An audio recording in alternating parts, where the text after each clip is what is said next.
जय हिंद दोस्तों, मैं ऋतिक राय स्वागत करता हूं आपका अपने YouTube चैनल फॉर्म फिलअप की नॉलेज में। दोस्तों आशा करता हूं कि आप लोग अच्छे होंगे और स्वस्थ होंगे। दोस्तों 20 नवंबर 2022 को हेडक्वार्टर नॉर्दर्न कमांड में 79 पोस्ट पे जो वैकेंसी आया था उसका एग्ज़ाम हुआ। OMR बेस पे एग्ज़ाम हुआ। 150 क्वेश्चन पूछे गए और 150 नंबर के क्वेश्चन थे। निगेटिव नंबर नहीं था। और जो एग्ज़ाम होने के बाद जब रिजल्ट आता है यानी कि 20 जनवरी, देखिए 20 जनवरी को 20/1/2023 को रिजल्ट आता है। 20/1/23 को रिजल्ट आता है। तो रिजल्ट में कौन क्वालिफाई है कौन डिसक्वालीफाई है ये नहीं बताया जाता है। रिजल्ट में सिर्फ इतना बताया जाता है कि किसको कितना नंबर है। हर रोल नंबर के अनुसार से नंबर बताया जाता है। तो नंबर बताने के बाद यानी कि 20 जनवरी को आप लोगों का नंबर बताया जाता है कि किसको कितना नंबर है। अब जब नंबर बताया दिया जाता है ना, तो पता ही नहीं चलता कि कौन रिटर्न क्वालिफाई किया है, कट ऑफ कितना गया है, किस कैटेगरी का कितना सीट है, इसमें मतलब कै गुना कैंडिडेट को बुलाया जा रहा है, ये सब कुछ पता नहीं चलता है। बस नंबर बता दिया जाता है कि इसको इतना नंबर है, इस रोल नंबर वाले स्टूडेंट को इतना नंबर है। तो आज जो है ना, आज मेरे पास एक RTI मतलब राइट टू इन्फॉर्मेशन, ये RTI बोल सकते हैं क्योंकि जो हम जानकारी लेते हैं उसी को RTI ही बोलते हैं। ये RTI हमारे पास आया है। इस RTI किसने किया है, क्यों किया है, आया है तो किस चीज़ का RTI, ये सब मैं आप लोगों को बताऊंगा। अगर आप यहाँ पे देखिएगा तो ये देखिए क्या बोला जा रहा है। REGDCDS headquarter northern command MED pin 90 मतलब 908545 CO 56 APO, ये वहीं का पिन है। 11 मई 2023 को ये लेटर उनको दिया गया था, यानी कि जिन्होंने RTI लगाया था। ये RTI नहीं है, ये ऑफलाइन लगाया गया एक RTI है, जाके वहाँ से डिटेल्स लिया गया है। अब देखिए ये लगाने की क्यों ज़रूरत पड़ी ये सब मैं आपको बताऊंगा। यहाँ पे अगर आप देखिएगा 2782 किसी चीज़ का नंबर है, यहाँ पे भी किसी चीज़ का नंबर दिया हुआ है। ये सब चीज़ को हम रखते हैं साइड में। देखिए अब अगर हम ऊपर में चलते हैं तो यहाँ पे अगर आप देखिएगा तो यहाँ पे अप्लीकेशन जिसने ने RTI लगाया है उसका नाम और उसके पिताजी का नाम यहाँ पे लिखा हुआ है। ये मैं डिटेल्स हाइड कर दिया हूँ क्योंकि जिस कैंडिडेट ने ये बोला है वो बोला है कि आप मेरी कोई डिटेल्स नहीं दिखाइएगा। तो मैं सही समझा कि हाँ वो अगर बोल रहा है तो मैं उसकी डिटेल्स नहीं दिखाऊंगा क्योंकि वो विश्वास पे ही मेरे पास भेज रहा है। तो ये सब डिटेल्स मैं यहाँ पे हाइड कर दिया हूँ। अगर आप ऊपर में भी देखिएगा तो यहाँ पे इस कैंडिडेट्स का जिसने RTI लगाया था वहाँ पे जाके उसका यहाँ पे फुल एड्रेस है, यहाँ पे देख सकते हैं पिन कोड के साथ पूरा एड्रेस है। ये भी मैं इसको हाइड कर दिया हूँ, ये भी मैं आपको नहीं दिखा सकता, ना ही बता सकता हूँ कि कैंडिडेट का रोल नंबर कितना है। इतना बता सकता हूँ कि कैंडिडेट किस कैटेगरी से है, ये मैं आपको बता सकता हूँ। कट ऑफ बता सकता हूँ। देखिए अब यहाँ पे अगर आप देखिएगा तो यहाँ पे अगर आप देखिए तो बोला जा रहा है कि एक नंबर में please refer your application date record on 8 May 2023 को।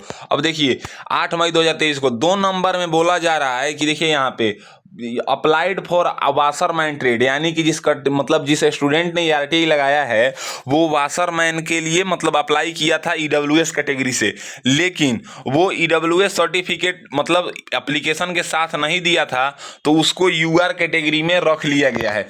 अब अगर आप देखिए अगर इस कैंडिडेट ने UR मतलब UR में अगर इसको रखना था तो ये कैंडिडेट शुरू में ही UR से अप्लाई करता, लेकिन जब ये कैंडिडेट अप्लाई किया मतलब EWS से, ये अप्लाई किया था किससे, EWS से, तो इसको क्या है ना कि इसको जब डिस्क्वालीफाई कर दिया गया ना तो वो अपनी गलती छुपाने के लिए इसको UR में कर दिए। अब मैं आपको पूरा मामला समझा देता हूं। देखिए ये जो कैंडिडेट है ये कैंडिडेट ने क्या किया था कि जैसे वाशरमैन कैटेगरी में फॉर्म भरा था, इसको नंबर थे 107, इसको कितने नंबर आए रिटर्न में 107। स्किल टेस्ट में इसको बुला लिया गया, यानी कि स्किल टेस्ट इसके कंडक्ट करा लिए गए। स्किल टेस्ट ये क्वालिफाई हो गया, यानी कि वहाँ के न्यूज के अनुसार ये अपना स्किल टेस्ट क्वालिफाई कर गया।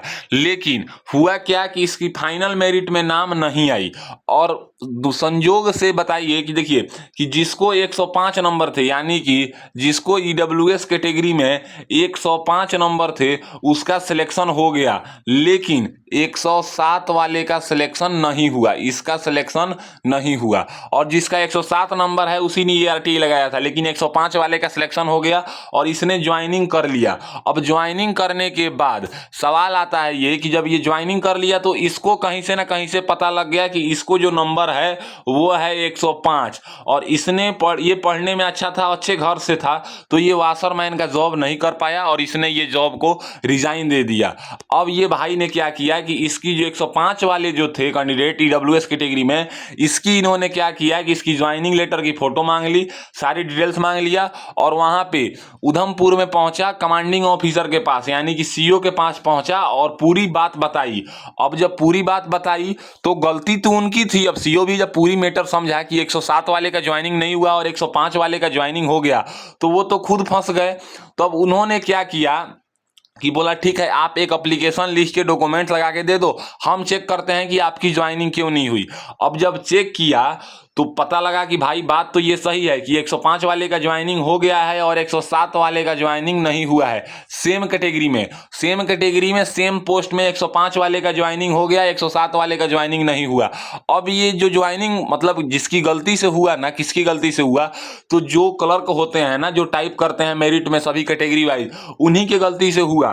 तो अब इन्होंने क्या किया, अपनी गलती छुपाने के लिए इसकी एप्लीकेशन फॉर्म से ये क्या किए कि ईडब्ल्यूएस का सर्टिफिकेट फाड़ के फेंक दिए और इनके ऊपर क्या बोल दिए कि आप यूआर कैटेगरी में आ गए हो।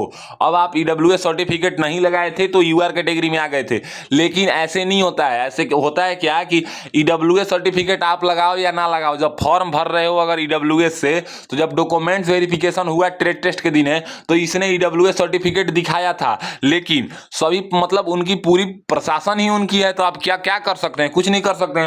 तो अब इसको बता दिया गया, आप यहां पे देख सकते हैं इसका जो यहाँ पे डिटेल्स लिखा हुआ है, नाम और पिताजी का नाम, इसको यूआर कैटेगरी में रख दिया गया और यहाँ पे 107 नंबर इसका बताया गया, ये सही है।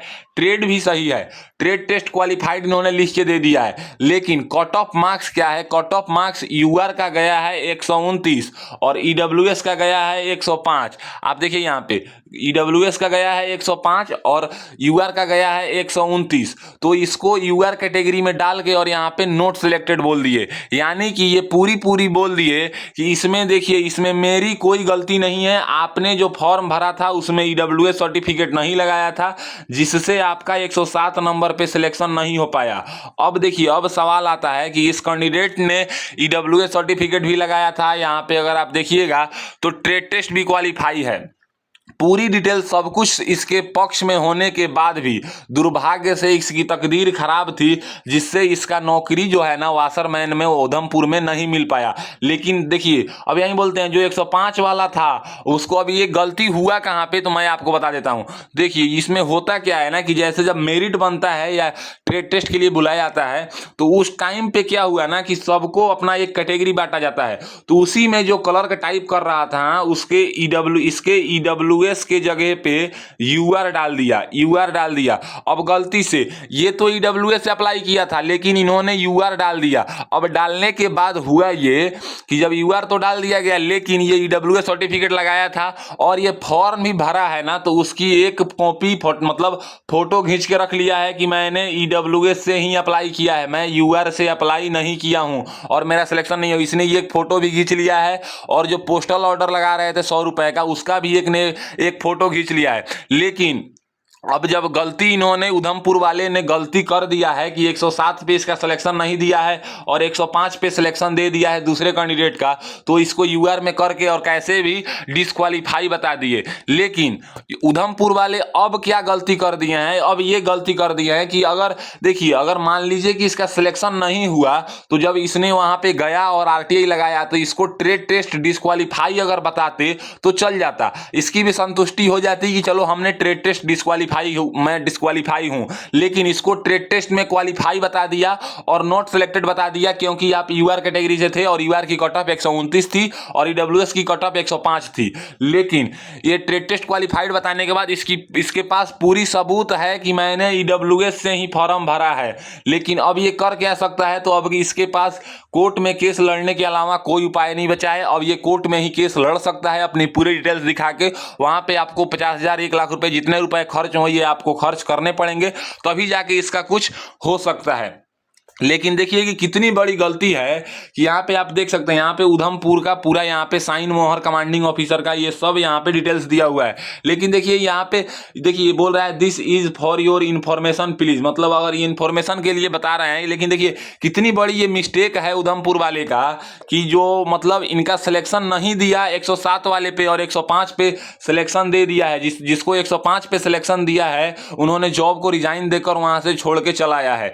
लेकिन अब देखिए अगर मान लीजिए कि इसने ईडब्ल्यूएस सर्टिफिकेट नहीं लगाया था तो इसके पास जो ट्रेड टेस्ट में सर्टिफिकेट दिखाया वो सर्टिफिकेट आपको नहीं मांगना चाहिए। आप ट्रेड टेस्ट में ही बोल देते कि आप यूआर में चले गए हो, ईडब्ल्यूएस सर्टिफिकेट नहीं लगाया इसके चलते। ये खुद बताता कि मेरे पास जो है ना फॉर्म की जो लास्ट डेट है उससे पहले का सर्टिफिकेट है कि नहीं। अगर मान लो 15 जुलाई अगर 22 लास्ट डेट है तो इससे पहले का इसके पास सर्टिफिकेट है कि ना। अगर नहीं है तो डिस्क्वालीफाई कर दो, अगर है तो फिर आप इसको क्वालिफाई करो। तो इसके पास है लेकिन फिर भी आप इसको डिस्क्वालीफाई कर दिए हो, ये वहां की गलती से है।